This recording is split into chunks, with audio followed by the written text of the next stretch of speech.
আসসালামু আলাইকুম। একজন নেতার ক্ষমতা ধরে রাখার জন্য ঠিক কতটা নিচে নামা যায়? জুলাই আগস্টের আন্দোলনের অগ্নিকাণ্ড মামলায় একটা শকিং তথ্য উঠে এসেছে। শেখ হাসিনা সরাসরি ফোন কলের মাধ্যমে নির্দেশ দিয়েছিলেন আগুন লাগানোর জন্য। কিন্তু এখানেই শেষ নয়। শেখ হাসিনা এখনও বিদেশে বসে দেশের ভেতরে তার নেতাকর্মীদের মাধ্যমে নানা অপকর্ম চালিয়ে যাচ্ছে।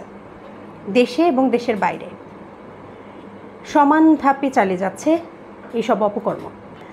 আন্তর্জাতিক অপরাধ ট্রাইব্যুনালে সাবেক প্রধানমন্ত্রী শেখ হাসিনার বিরুদ্ধে সাক্ষ্য গ্রহণ চলছে। পাবলিক প্রসিকিউটর মোহাম্মদ মিজানুল ইসলাম তিনি জানিয়েছেন, শেখ হাসিনা ঢাকা দক্ষিণ সিটি কর্পোরেশনের তৎকালীন মেয়র শেখ ফজলে নূর তাপসের সঙ্গে ফোন আলাপে সরাসরি আগুন দেওয়ার নির্দেশ দিয়েছিলেন। তবে তিনি যা পোড়াতে চেয়েছিলেন তার বদলে সেতু ভবন পোড়ানো হয়। আদালতে জুলাই আন্দোলনে সংঘটিত এই মানবতাবিরোধী অপরাধের মামলায় শেখ হাসিনা, সাবেক স্বরাষ্ট্রমন্ত্রী আসাদুজ্জামান খান কামাল সহ 3 জনের বিরুদ্ধে 53 নম্বর সাক্ষী হিসেবে জবানবন্দি দিয়েছেন মামলার বিশেষ তদন্ত কর্মকর্তা। ওনার নাম হচ্ছে তানভীর হাসান জোহা।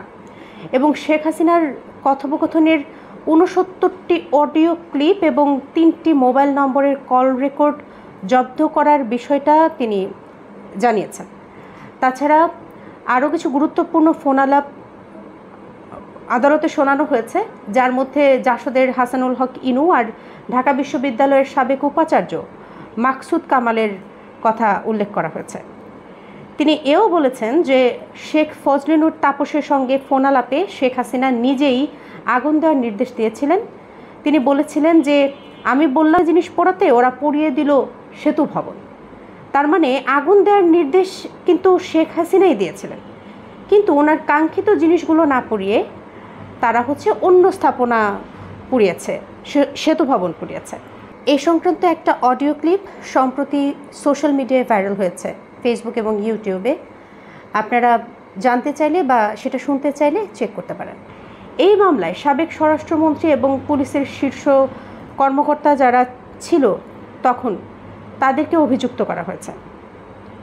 এই তথ্য সাধারণ মানুষকে শেখ হাসিনার ক্ষমতা ধরে রাখার পদ্ধতি, তাছাড়া বর্তমানে দেশের ভাবমূর্তি নষ্ট করার জন্য এবং দেশে একটা অরাজকতা তৈরি করার জন্য দেশের বাইরে বসে দেশের ভেতরে এবং বিদেশে তার নেতাকর্মীদের দিয়ে যে কাজগুলো উনি করাচ্ছেন, এই বিষয়গুলা জনগণের কিন্তু বুঝতে সহজ হবে।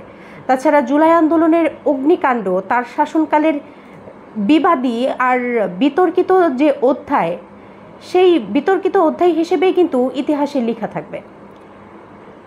ক্ষমতা ধরে রাখার জন্য একজন নেতা ঠিক কতটা নিচে নামতে পারে এবং দেশের ভেতরে দেশের বাইরে বিভিন্ন পদক্ষেপের মাধ্যমে ঠিক কি করতে পারে, এটাই কিন্তু আমরা এই মামলায় দেখতে পাচ্ছি।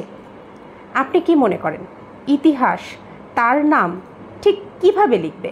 একজন শক্তিশালী শাসক হিসেবে, নাকি বিতর্কিত সিদ্ধান্ত নেওয়ার জন্য খুব ঘৃণা ভরে ইতিহাস তাকে স্মরণ করবে? মন্তব্যে আপনার মতামত জানান এবং বন্ধুদের সাথে শেয়ার করে আলোচনায় যোগ দিন। ধন্যবাদ সবাইকে।